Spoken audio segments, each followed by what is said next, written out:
Hello，大家好，歡迎嚟到晨下姐。首先咧就同大家玩一個遊戲，大家喺呢張相裏面望一望呢三個人，究竟邊一個係一個假富豪呢？大家可以細心啲望一望啲細節，例如啲衫自唔自然啊，啲飾物係咪有破綻啊，甚至乎喺一啲肢體語言裏面咧就可以睇出一啲漏洞。表面睇咧就好似係冇問題，但係其實入面咧，就有人只係喺度扮有錢人啫。咁當然結果咧就會喺片尾話俾大家聽啦。咁出得片就梗係唔係同大家玩一個 IQ 遊戲咁簡單啦。我今日想帶出嘅話題就梗係講阿七仙魚啦。我咧就特登講歪啲嘅，因為事關咧而家就有人喺度以為有錢咧就可以惡晒，仲出律師信喺度告阿五仔添。所以咧我講嘢都要好小心。至於仙魚嘅消息，相信大家都聽過啦。佢最近咧就因為人設崩壞，所有嘅嘢其實都係講大話。可能就係因為有啲人着啲衫諗住着名牌，又或者用衣着咧嚟到表現自己好有錢啊。喺社會上面，通常俾人哋嘅第一印象咧都係好重要嘅，往往都係根據一啲外表嚟到判斷一個人。所謂先敬羅衣後敬人，咁佢就真係好識得玩啦。佢啱啱出道嘅時候，可能就有一個台去捧紅咗佢啦。出位嘅言論，好識得去借一啲藝人嚟到上位，仲要佢講嘅說話係令到人哋咧覺得好搞笑，而人人都認為佢嘅娛樂性真係好爆炸，成日都會上到呢個娛樂版面。就算有譚仔姐姐嘅口音都好啦，跟住咧就順理成章，仲拍埋譚仔姐姐呢一啲咁嘅廣告添。可能就因為之前嗰幾年疫情期間咧，個個都悶悶地啊，所以咧佢就喺 YouTube 同埋 Facebook 周圍投下稿，然之後咧仲要俾電視台捧一捧，呢啲咁嘅頻道裏面咧就爆紅啦。呢一位所謂嘅師傅，用一個咁嘅身份咧嚟到活躍喺網絡界，亦都自稱有通靈啦、睇相啦、占卜呢一啲咁嘅能力，成日都會拍片預言一啲明星嘅命運，又或者係社會事件，仲會幫人哋改運開運添。仲有啊，仲有一種薯仔可以種生機啊！講來講去，咪又係為咗錢。佢出名唔單止係因為佢講嘢好似神神化化，但係咧又好搞笑喎。仲要係因為佢自己有自己嘅個人風格，亦都非常之出位。出席每一個節目，又或者自己喺 IG 上面影嗰啲相咧，奇裝異服，仲要係樣樣嘢都金碧輝煌，將所有嘅金磚擺到好似成座山咁，幾夠殺啊！呢一啲咪就係俾人哋最重要嘅第一個印象咯，仲要打埋嗰啲唔知咩七連鞭，唔知咧就真係以為佢抽緊筋添啊！個個見到佢啊，就梗係覺得佢好搞笑啦。最終咪就係成為咗氹大家開心嘅師傅咯。呢條仙魚其實喺佛教界咧已經活躍咗好多年噶啦，不過喺娛樂圈咧就係近幾年嘅事。連翁女俠咧都有曾經訪問過佢，問佢有關於喺定位寺有個尼姑同和尚結婚，同埋咧好中意着一啲好貴嘅胸圍，嗰個被翁女俠稱為做艷尼嗰位。但係聽聞咧當時佢係好有計嘅，佢係可以請到一啲高僧走嚟開法會，所以咧翁律師就曾經有同過佢有一啲嘅對話。喺內容當中咧，佢就講到好似似層層咁，但係講到記性同埋描述，佢就唔夠翁女俠嚟啦。而佢咧就自稱話自己咧係馬來西亞嘅華僑，亦都喺台灣做過嘢，但佢講嘢嘅口音根本上咧就冇一啲馬來西亞華僑嘅口音。咁究竟馬來西亞口音又係啲乜嘢口音呢？大家聽下。晚安，我要幫你講，工作上盡你嘅樣。大家一聽就知道，同阿仙魚嗰啲口音真係參天拱地啊！而問馬來西亞人，根本上咧就冇人識得阿仙魚。至於講到佢以前做過啲乜嘢工，佢就話係自己咧喺台灣嘅 TVBS 咧就做過記者啦，又喺美國之音度做過記者啦。但係如果佢真係做過傳媒嘅話咧，佢就應該唔會講埋一啲令到自己萬劫不復嘅說話。佢而家最近咧最大膽嘅說話就係話緊，佢話佢自己咧可以操控傳媒，而家連數字新聞報紙都唔再出佢嘅報道。佢真係會累到嗰個女記者噶。而佢講嘅所謂操控，都係因為佢大時大節又或者有啲咩時候咪得閒斟茶灌水，又或者買一啲禮物送俾嗰啲有用嘅人，可以幫佢鋪橋搭路。只要關係打得好嘅話，佢咪覺得自己可以操控咯。有時人去到某個位呢，都會覺得自己有啲 say，就會覺得飄飄然。而越係講得多，就會令到自己越更加暴露得多。講到學歷呢，佢就話自己曾經出過幾本書，又話自己係才女，跟住呢，又話自己呢就讀過碩士。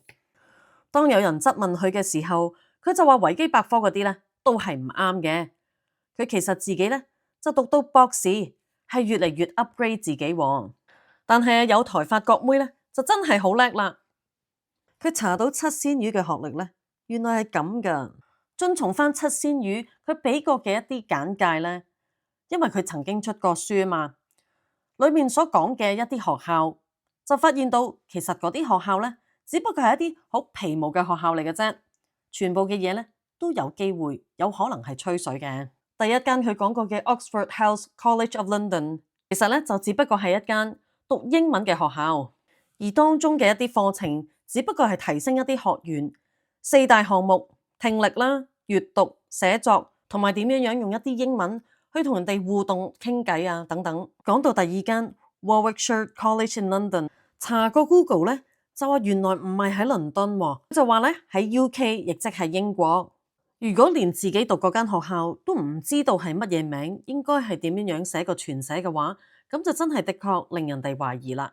我就唔知道阿仙羽咧喺呢間學校讀啲乜嘢課程嚟到畢業，但係呢一間學校咧，就可以讀一啲例如學士學位啊，一啲在職培訓啊，同埋一啲咧好似遙距嘅課程添。而佢亦都講過自己喺美國南哥倫比亞大學度碩士畢業嘅喎。咁呢一間大學咧就同平時真正嘅哥倫比亞大學咧就真係好有分別啦。而據我嘅了解，美國就有52個州，每一個州咧通常都會有一間公立大學，即係例如 UCLA。啲人聽到咁樣嘅時候呢，加州大學，但係就屬於喺洛杉磯呢個城市，但係都係屬於 UC 嘅系統。咁呢一啲呢，就屬於公立學校啦。所以如果你見到一啲大學係寫住 U 行頭，然之後呢就楞住某一個州嘅話呢，基本上都可以肯定係公立學校。但係如果係講緊尾尾先至出現 University 呢個字嘅話，通常呢就係私立學校啦。咁就好簡單啦，阿仙羽讀呢間咪就係一間私立學校嚟嘅咯，仲要係一啲俾得起錢就可以讀嘅學校。每一個科目通常咧就要讀3個學分，而仙羽如果係國際學生嘅話，就要用500至到1000咧先至可以讀到一個學分啦。咁即係每一個科目大概要用到1500至到3000蚊啦。我係講緊美金喎，所以你話佢幾富貴咧？查無此人畢業嘅話，咁咪即係又係讀一啲遙距課程啊，又或者係冇嚟過美國讀書咯。至於佢博士喺邊度讀呢，就真係不得而知啦。我查下，我再話俾大家聽下。而佢講過呢，就話可以喺一個金字塔下邊可以養生又好，又或者得到能量，鋪到塊面呢，就好似做 facial 咁。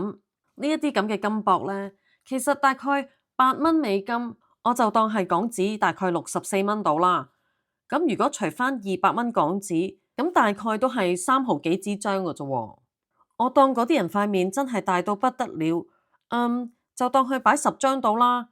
咁咪即係3個幾，擺夠20張7蚊都唔使港紙。咁但係唔知呢條仙羽要收人哋幾多錢去攞呢一啲所謂嘅能量，而佢做嘅呢啲所有一切就好似好有儀式感咁。因為而家啲人呢，就中意睇一啲咁樣嘅嘢，只要夠晒表面做出嚟嘅，俾你睇得到嘅，咁先至會覺得做咗嘢。但係要能量呢，都唔係話坐喺一個3支鐵通整嘅金字塔就可以攞到能量。